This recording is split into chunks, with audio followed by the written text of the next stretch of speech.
Congresswoman Terri Sewell from Alabama joins us next. She's the first black woman elected to Congress from Alabama, and as Chief Deputy Whip, Congresswoman Sewell is a member of the Democratic House leadership. Congresswoman, so great to see you again. We've done this before. We're all hanging out, remote Zooms and whatnot. But let me just get right to it. I'll ask you what I asked Governor Raimondo. I did not know that many groups of women could not vote even after the passage of the 19th Amendment, that those fights and struggles went on. You're now in Alabama. You've got 94%, as I understand it, of eligible Alabama voters registered to vote or say they're going to vote.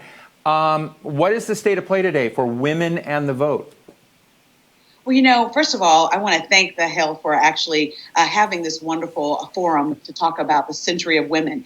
We're all very proud of the fact that we're 100 years past women's suffrage. But the reality is that even when we passed the Amendment 15, that gave African-American men the vote. And even when we passed the 19th Amendment, that gave most women the right to vote. The reality is that African-American women were instrumental as suffragettes. Ida B. Wells, Mary McLeod Bethune, Sojourner Truth. But the reality is that it took us a lot longer to have an equal say at the ballot box and an equal opportunity to vote. That's why the Voting Rights Act of 1965 is so critically important. When I think about the role of women today, I believe that it was suburban women that really gave us back the House of Representatives in 2018. And I believe that the women vote is critically important going forward. When I think about the Democratic Party, the backbone of the Democratic Party are African-American women. I can tell you that as a representative from Alabama's 7th Congressional District, where we showed out and turned out for Doug Jones in record numbers, we took the reddest of state and made a blue victory. So I really think that a lot is riding on the shoulders of women. I also know that when women succeed, America succeeds. It's so important that we make sure that we're taking care of working families, and the backbone of working families are the women. Where are you now, Congresswoman, on the issue of replacing Ruth Bader Ginsburg's seat with Amy Coney Barrett? Last night, Joe Biden said that he didn't have any issues with her per se, but that it was the wrong time and that the American public should. Where are you in this discussion, and how vital do you believe this debate over the Supreme Court seat is going to be? I think it's critically vital, and I agree that the process that's been set in motion shows the sheer hypocrisy of Senate Republicans. The fact that they denied 8 months prior to a presidential election, President Obama's nominee, Judge Marilyn Garland, an opportunity to even have a hearing was unfair. But we are now just weeks away from a presidential election. I believe that the American people deserve to have a voice in that. And in fact, we've already started voting. On the very day that the President Trump nominated his replacement for Ruth Bader Ginsburg, 10 states were already doing early voting. I think that the very process has been tainted by this. So much is hanging in the balance when I think about voting rights. I represent my hometown of Selma, Alabama, and Birmingham, where civil rights and voting rights were ground zero. And I'm very worried that the movement of a court from a 5-4 to a 6-3 majority for conservative Republicans will threaten not only voting rights, but the Affordable Care Act, which is a critical piece of a critical bill, is actually before the Supreme Court and will be considered in November. And I think it's critically important that the American people have a say. The next president should be appointing the Supreme Court justice. One of the things I know that John Lewis was one of your mentors, and John Lewis, of course, made such a major impact his entire life, what he went through, what he stood for in voting rights, and continues to in his death. And perhaps this is an unfair question, because I'm always interested in what it takes for a real congressional leader or national leader to come out and to build that. And I'm just interested in whether that's you or one of your colleagues who's a woman who's the next John Lewis, who's going to be, the person whose identity becomes woven into that cause. Well, let me first say that no one can replace John Lewis. But I do believe that John Lewis gave us the roadmap when it comes to dealing with voting rights.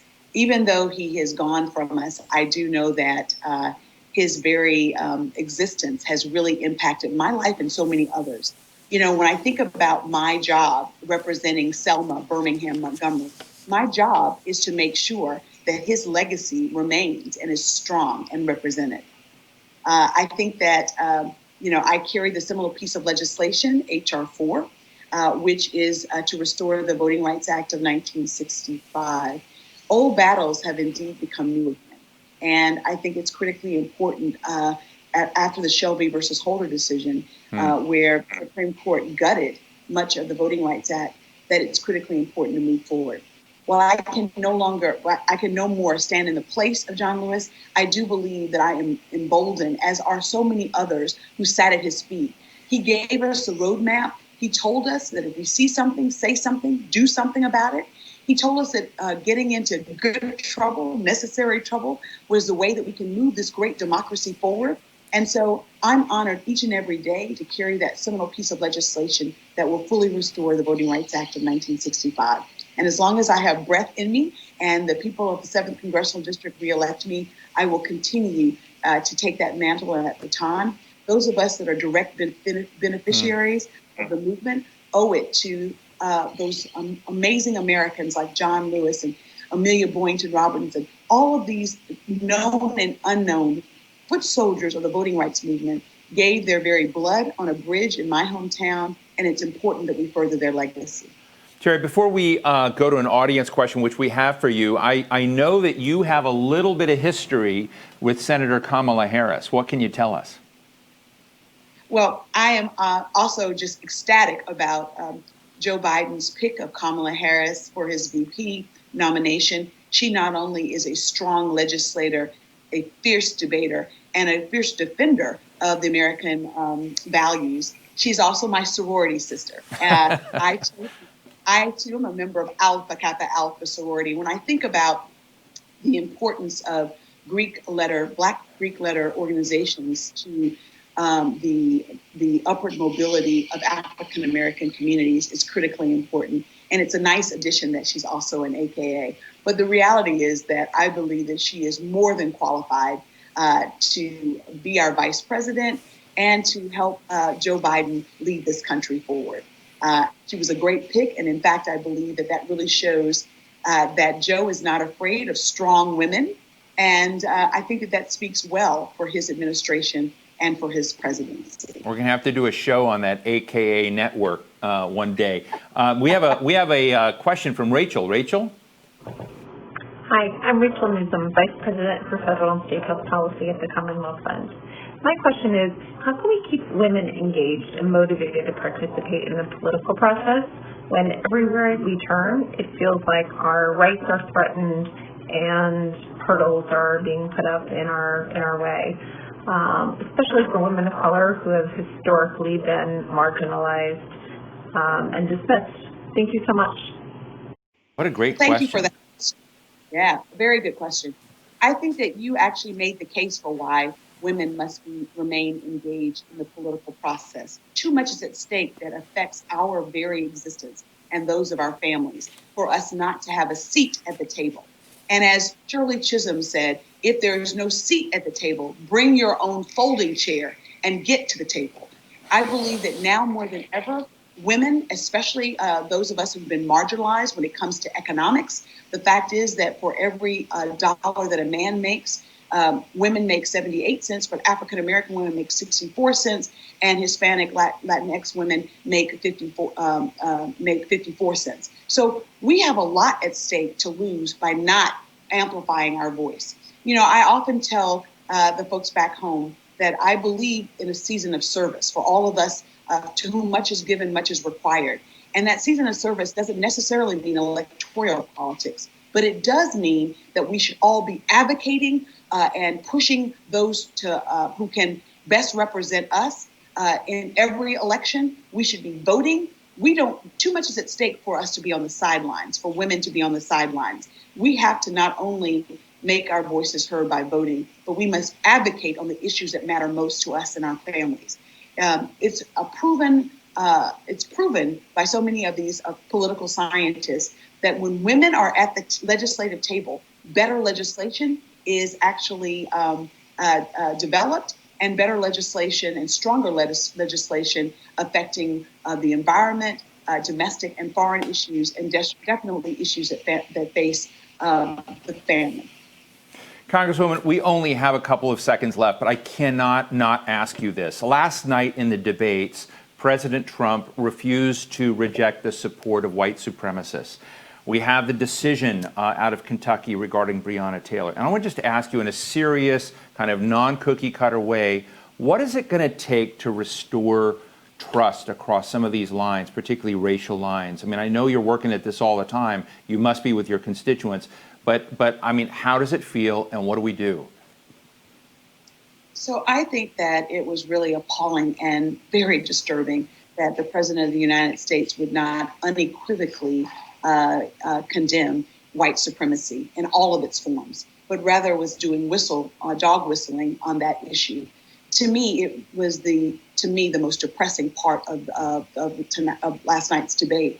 And it's where the president showed that he's not being presidential. I think that we are in a racial reckoning moment in America. It's kind of similar to the moment that in the 1960s that civil rights activists brought us to a point where we had meaningful social change and legislative change with the Civil Rights Act and the Voting Rights Act. I think that the same, this country is crying out for another inflection point and reckoning when it comes to dealing with race. And the first and foremost, we must acknowledge that there is a problem with race in America. If the president won't acknowledge it, surely Americans have. We saw that on the streets throughout this country. When I think about my district, Alabama's 7th Congressional District, Alabama's Civil Rights District, it was ordinary Americans who were willing, who had the audacity to push this nation towards a more perfect union. Democracy is messy, but democracy is only achieved when ordinary Americans take it upon themselves to demand aggressive, progressive social change. So I really would love for Americans to continue to make their voices heard at the ballot box, but also on the streets of America, because all lives can't matter until Black lives matter. That is what the young folks who are peacefully protesting all across this nation were saying, and it's being heard. People want to be seen, people want to be heard, especially on the very tough issue of race. There is systemic racism in America. 400 years of not dealing with the aftermath of slavery, of segregation, of Jim Crow, has led to some of us getting in and getting a seat at the table. But it's not enough for me to be the first African-American woman elected to Congress from Alabama. My job is to make sure that I bust open the door and give more women the opportunity, not only to participate in electoral politics, but to be able to advocate and move this nation forward on critical issues that matter most to all of us. Well, Representative Terri Sewell, Chief Deputy Whip, the U.S. House of Representatives, Democratic Party in Alabama. I always learn from you, and I'm so grateful you spent time with us today and shared your thoughts. Thank you so much. Thank you, Steve.